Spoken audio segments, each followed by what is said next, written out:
So it really doesn't matter at this point whether you call it Project 2025 or Agenda 47. Donald Trump plans to reshape the U.S. government as we know it. That could include using the U.S. military as a tool to carry out mass deportations or sweeping tariffs, rising prices for working families. Trump made a lot of promises during the 2024 cycle. Now, everything from education to climate action, reproductive rights, health care, and the rule of law, guess what? That's all on the table for discussion. Joining the table, MSNBC political contributor and White House correspondent for Politico, Eugene Daniels, and Heath Mayo, founder of Principles First. Welcome, gentlemen. Good morning to you both. Eugene, what does your reporting tell you about where the Trump administration is going to start? What do they do day one? Yeah, I mean, the meetings that they're having right now at Mar-a-Lago are starting with immigration, which is no surprise, right? They're trying to see, first of all, what they can do without Congress. What are the things that the President of the United States can do on immigration without anyone saying yes or no? And, you know, what's interesting about the language that changed over the last couple of weeks with Donald Trump talking about this mass deportation, you know, the biggest mass deportation in history, as he's put it, is that he added people who had criminal backgrounds to it, right? That this would be people who were, in his eyes, criminals. Now, there is an argument to be made and has been made among Trump supporters that anyone that has come in the country illegally, they see as criminals. But that gives him, some of his aides say, a little bit of wiggle room for it not to be everybody, right? And so that is something that folks should watch. That's probably number one. He's also going to look at kind of reshaping the actual, like Michael was saying, reshaping the government, right? Before he left office in 2020, he kind of had this policy. You could change policies as president about changing the designation of people who are civil servants, right? And kind of making them political appointees. President Biden rolled that back. That is probably something that's coming back likely on day one. Those are the kinds of things that folks should be watching. Immigration, some of the economic stuff that he has been talking about, what that actually looks like, it's hard to tell, but immigration is top one priority for them. They've already started on that one. NBC News has reporting on asylum deportations by our colleague Julia Ainsley and Carol Lee. Quote, Trump's transition team is considering ending 2 Biden administration programs that have allowed more than 1.3 million immigrants to enter the U.S. legally, making those who entered but have not yet received asylum eligible for deportation. 2 sources familiar with the plans told NBC News. I mean, that's literally people who are here under temporary protected status, which is a program that has been around since the 1990s. It was bipartisan. Republicans voted to institute the program temporary protected status. Heath, let's just pick up off of what Eugene said, what the reporting is, where we're writing down. I mean, the civil servants designation to political appointees, it sounds a little Project 2025-ish. Yeah, I think sounds like, you know, exactly. We weren't making it up. Exactly. No, I think that was a lot of the blueprint. You're going to see them come in pretty quickly and try to make these big moves that are going to make a lot of news.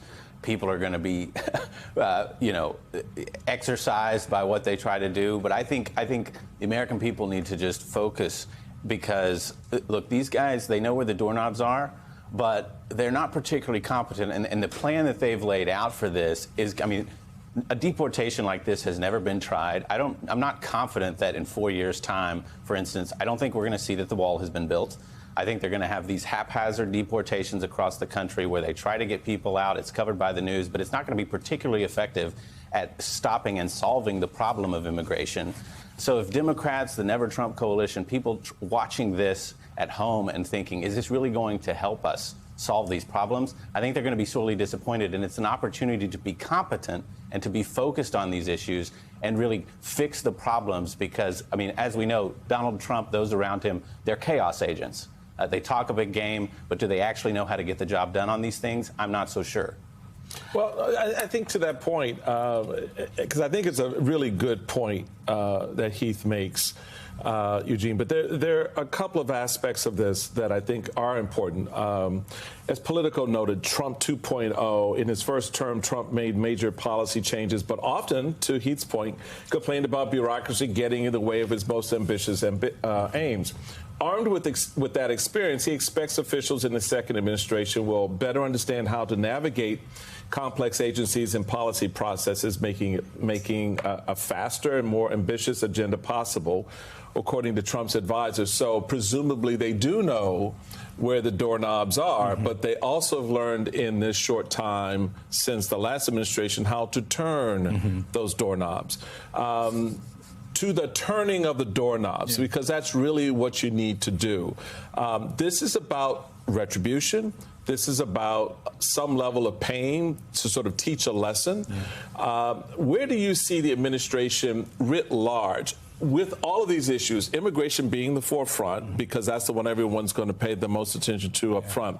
But there are a whole lot of background noise that are going to be equally important as the administration learns to turn the knobs of the various agency to get what it wants out of them, whether it's the Justice Department, whether it's our alliances overseas with NATO and what we're doing. Elon Musk is on a phone call with Volodymyr Zelensky.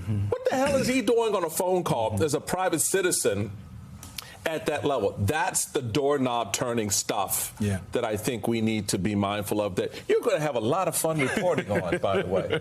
I mean, they know where the doorknobs are. They know how to turn them. They know where the printers are. This is not, he has done this for 4 years, right? One of the things when he looks back, like you said, he thinks the bureaucracy was part of the problem. He thinks the staff was part of the problem, that people were stopping him from doing things that in his mind would help the American people. He thinks that more. So when you think about the people he's bringing in to do that, these are probably people, if they don't have government experience, they have loyalty to him, and they're going to be expected to do those kinds of things kind of without asking, and to do whatever they can to change the bureaucracy.